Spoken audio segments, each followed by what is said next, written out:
Hello दोस्तों, the Apoorva show के YouTube channel पर आप सभी का स्वागत है। कैसे हैं आप सब?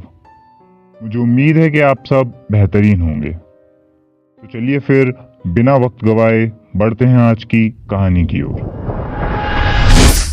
जरा सोचिए, एक रोज आपको एक फोन आता है। आप फोन उठाते हैं और हेलो कहते हैं। फोन के उस छोर से एक आवाज आती है, तुम्हारी मौत होने वाली है, सिर्फ एक दिन का वक्त है तुम्हारे पास। इस आवाज के साथ फोन कट जाता है।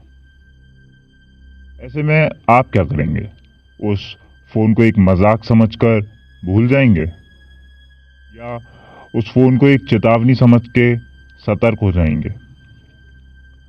ऐसा ही कुछ हुआ हार्पर के साथ। हार्पर यूएसए के एक छोटे से शहर सैनविल का रहने वाला था और अंतरिक्ष में हो रही गतिविधियों पर अध्ययन करता था। दूसरे शब्दों में कहूं तो वो एक स्पेस रिसर्चर था। हार्पर ने बीते दिनों एक डिवाइस इन्वेंट की थी जिसका वो पिछले 1 महीने से भी ज्यादा वक्त से ट्रायल कर रहा था। वो मशीन एक तरीके का नॉइज क्रिएट करती थी,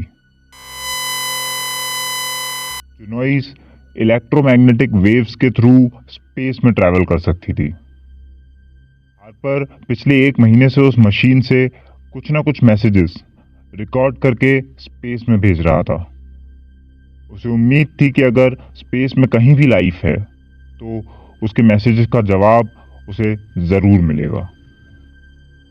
जब एक रात करीब 12 बजे हार्पर को एक फोन आया। फोन पे उसने वही आवाज सुनी, तुम्हारी मौत होने वाली है, सिर्फ एक दिन का वक्त है तुम्हारे पास। उस वक्त हार्पर नींद में था। उसने चिढ़ते हुए कहा, क्या फालतू मजाक है यार, काम धंधा नहीं है क्या तुम्हारे पास? और इतना कहते से ही हार्पर फोन रख के फिर से सो गया। अगली सुबह हार्पर उठा और रोज की ही तरह रनिंग करने चला गया।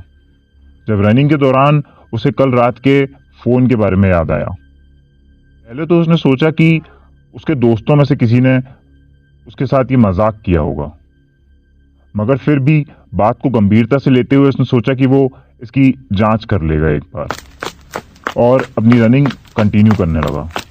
दौड़ते दौड़ते हार्पर ने नोटिस किया कि सड़क पर वो अकेला है। आज हार्पर बहुत जल्दी ही रनिंग पे आ गया था।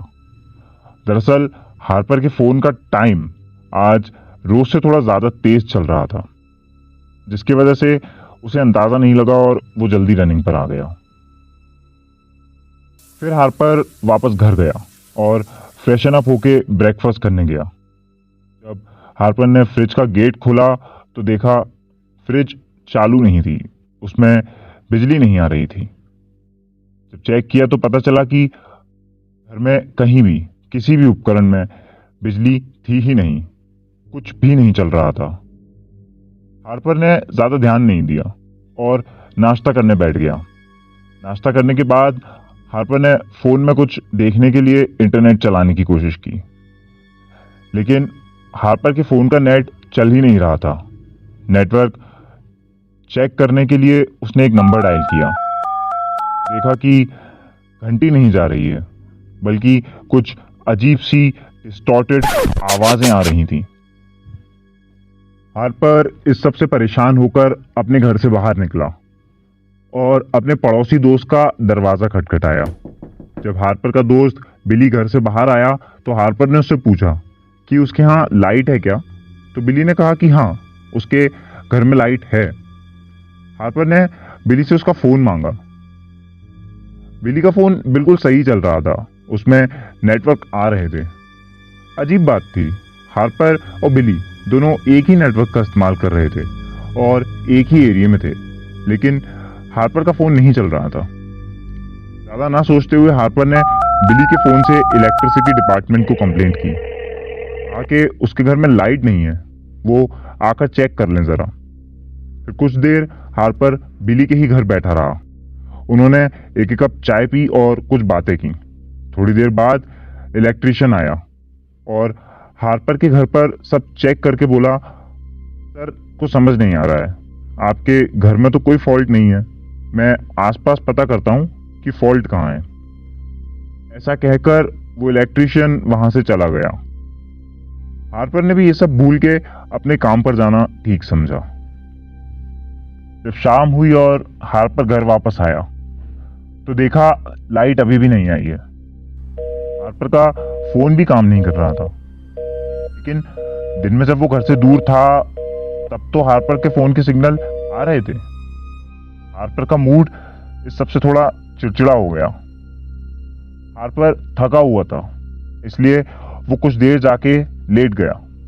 थकान इतनी थी कि उसकी आंख लग गई और करीब 11 बजे एक आवाज के साथ हार्पर की आंख खुली। आंख खुली तो देखा घर का सारा सामान अपने आप अपनी जगह से हिल रहा था, जैसे हल्का सा भूकंप आ गया हो।